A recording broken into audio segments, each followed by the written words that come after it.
Cream ஆதித்யாய சோமாய மங்களாய புதாயஜ குரு சுக்ர சனிப்பியச்ச ராகவே கேதவே நமக.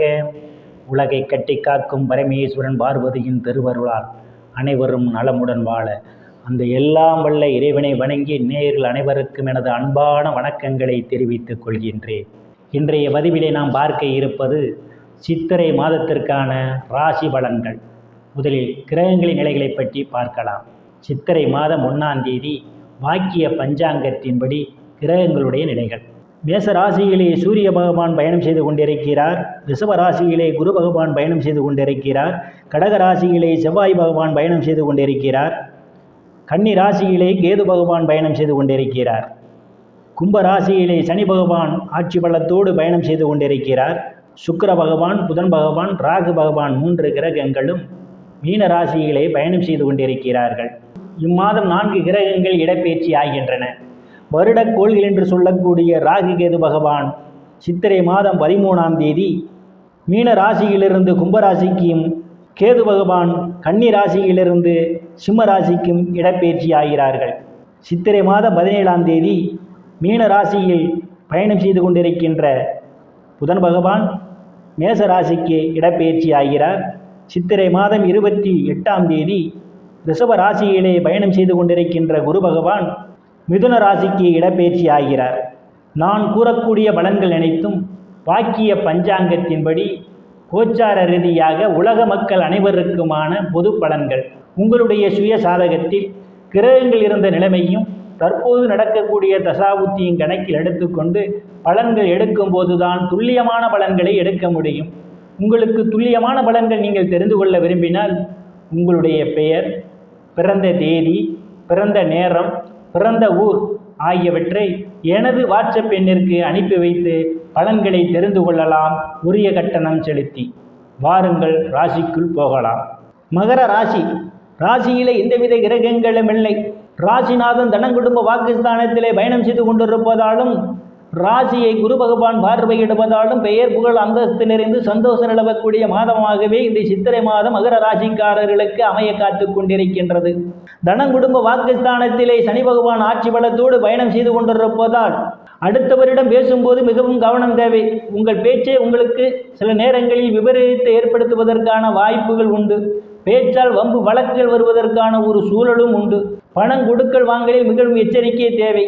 தைரிய வீரியஸ்தானத்திலே சுக்கிர பகவான் உச்சபலத்தோடு பயணம் செய்து கொண்டிருப்பதால் தைரியமாக எதிரிகளை வெல்லக்கூடிய ஆற்றல் உங்களுக்கு உண்டு. இளைய சகோதர சகோதரிகள் மூலமாக சிலருக்கு பொருளாதாரம் மேம்படும். அவர்களால் அனுகூலமான பலன்கள் உண்டு. சிலருக்கு சிறு குறு பயணங்களால் அனுகூலமான பலன்கள் உண்டு. பொருளாதாரத்தில் மேன்மையடைவீர்கள். அக்கம் பக்கத்தாருடன் இருந்து வந்த மனக்கசப்புகள் எல்லாம் மாறி நல்ல நட்புணர்வு ஏற்படுவதற்கான வாய்ப்புகள் உண்டு. கடித போக்குவரத்தால் சிலருக்கு நற்செய்திகள் வந்து கிடைப்பதற்கான வாய்ப்புகளும் உண்டு. சுகஸ்தானத்தில் அஷ்டமஸ்தானாதிபதி சூரிய பகவான் உச்சபலத்தோடு பயணம் செய்து கொண்டிருப்பதும் சுகஸ்தானத்தை சனி பகவான் பார்வையிடுவதாலும் தாயாருடன் அனுசரித்து போவது நல்லது. இல்லையில் தாய்க்கும் உங்களுக்கும் இடையே கருத்து மோதல்கள் ஏற்படுவதற்கான வாய்ப்புகள் உண்டு. தாயாருடைய உடல்நிலையிலே கூடுதல் கவனம் எடுத்துக்கொள்வது மிகவும் நல்லது.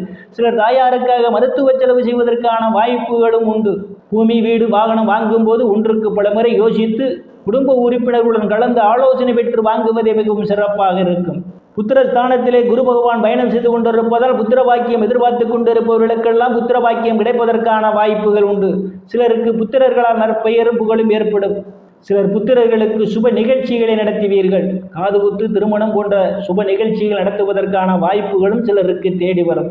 கலைத்துறையை சார்ந்தவர்களுக்கெல்லாம் புதிய வாய்ப்புகள் தேடி வரும். கலைத்துறையின் மூலமாக கூடுதலான வருவாயை காண்பீர்கள். லாட்டரி, ரேஸ், குதிரை பந்தயம் மற்றும் சூதாட்டங்களில் ஈடுபடுபவர்களுக்கெல்லாம் இது ஒரு பொன்னான காலமாகும். கூடுதலான வருவாயை காண முடியும். காதலர்களுக்கு பல்வேறு பிரச்சனைகளுக்கு மத்தியிலே உங்கள் காதல் திருமணம் நிறைவேறுவதற்கான வாய்ப்புகள் உண்டு. சிலர் சாது சன்னியாசிகளை சந்திப்பீர்கள். அவருடைய ஆசியும் ஆசீர்வாதமும் உங்களுக்கு கிடைக்கும்.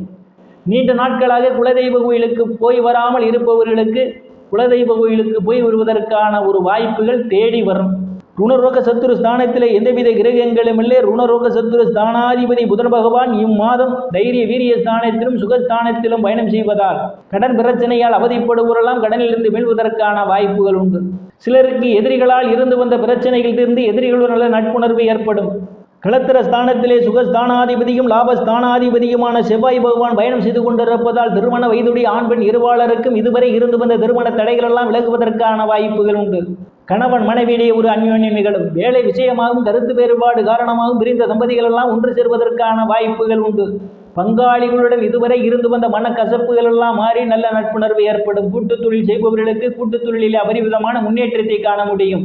அஷ்டமஸ்தானத்திலே எந்தவித கிரகங்களுமில்லை. அஷ்டமஸ்தானாதிபதி சூரிய பகவான் உச்சபலத்தோடு சுகஸ்தானத்திலே பயணம் செய்து கொண்டிருப்பதும் அஷ்டமஸ்தானத்தை சனி பகவான் பார்வையிடுவதாலும் தேவைகள் இல்லாமல் அடுத்தவர் பிரச்சனையில் தலையிடுவதை தவிர்த்துக் கொள்வது நல்லது. இல்லையில் உங்களுக்கு மன உளைச்சல்களும் வம்பு வழக்குகளும் வருவதற்கான வாய்ப்புகள் உண்டு. பாக்கியஸ்தானத்திலே கேது பகவான் இம்மாதம் 13ஆம் தேதி வரை பயணம் செய்து கொண்டிருப்பதாலும் பாக்கியஸ்தானத்தை குரு பகவான் பார்வையிடுவதாலும் தந்தையினுடைய அன்பும் ஆதரவும் சிலருக்கு உண்டு. தந்தை வழி சொத்துக்களில் ஏதேனும் பிரச்சனைகள் இருந்தால் உங்களுக்கு சாதகமான முடிவுக்கு வருவதற்கான வாய்ப்புகள் உண்டு. சில தர்ம காரியங்களிலே ஈடுபடுவீர்கள். சிலர் புண்ணிய ஸ்தலங்களுக்கு போய் வருவீர்கள். வெளிநாடு செல்வதற்காக முயற்சி செய்து கொண்டிருக்கக்கூடியவர்களுக்கெல்லாம் காலம் கணிந்து வருகிறது. வெளிநாடு செல்வதற்கான வாய்ப்புகளும் தேடி வருகின்றது.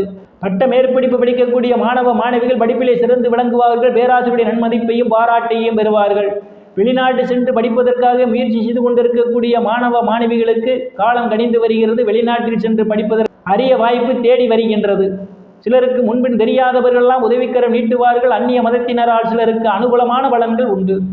தொழில் ஸ்தானத்திலே எந்தவித கிரகங்களும் இல்லை. தொழில் ஸ்தானத்தில் லாபஸ்தானாதிபதியும் சுகஸ்தானாதிபதியுமான செவ்வாய் பகவான் பார்வையிடுவதாலும் தொழில் ஸ்தானாதிபதி சுக்கிர பகவான் உச்சபலத்தோடு தைரிய வீரியஸ்தானத்திலே பயணம் செய்து கொண்டிருப்பதாலும் வேலை தேடுபவர்களுக்கெல்லாம் அவரவர் தகுதிக்கு ஏற்றவாறு வேலைகள் கிடைப்பதற்கான வாய்ப்புகள் உண்டு. ஏற்கனவே பணியில் இருப்பவர்களுக்கு பதவி உயர்வு பாராட்டு கிடைக்கும். அரசியல்வாதிகளுக்கு அரசியலில் நல்ல முன்னேற்றமும் உயர் பொறுப்புகளும் தேடி வரும். லாபஸ்தானத்தில் எந்தவித கிரகங்களும் இல்லை. லாபஸ்தானத்தை குரு பகவான் பார்வையிடுவதால் நீங்கள் எடுத்த முயற்சிகள் எல்லாம் வெற்றியாக முடியும். நீங்கள் செய்யக்கூடிய தொழிலே இரட்டிப்பான வருவாயை காண முடியும். மூத்த சகோதர சகோதரிகள் மூலமாக சிலருக்கு அனுகூலமான பலன்கள் உண்டு. அவர்களால் நீங்கள் பொருளாதாரத்தில் மேன்மை அடைவீர்கள். நண்பர்கள்லாம் உங்களுக்கு பக்க பலமாக இருப்பார்கள். விரயஸ்தானத்திலே எந்தவித கிரகங்களும் இல்லை. விரயஸ்தானாதிபதி குரு பகவான் பூர்வ புண்ணிய ஸ்தானத்திலே பயணம் செய்து கொண்டிருப்பதால் சிலருக்கு சுப செலவுகள் ஏற்படுவதற்கான வாய்ப்புகள் உண்டு. வெளிநாடு செல்வதற்காக முயற்சி செய்து கொண்டிருப்பவர்களுக்கு வெளிநாடு செல்வதற்கான காலமும் கணிந்து வருகின்றது.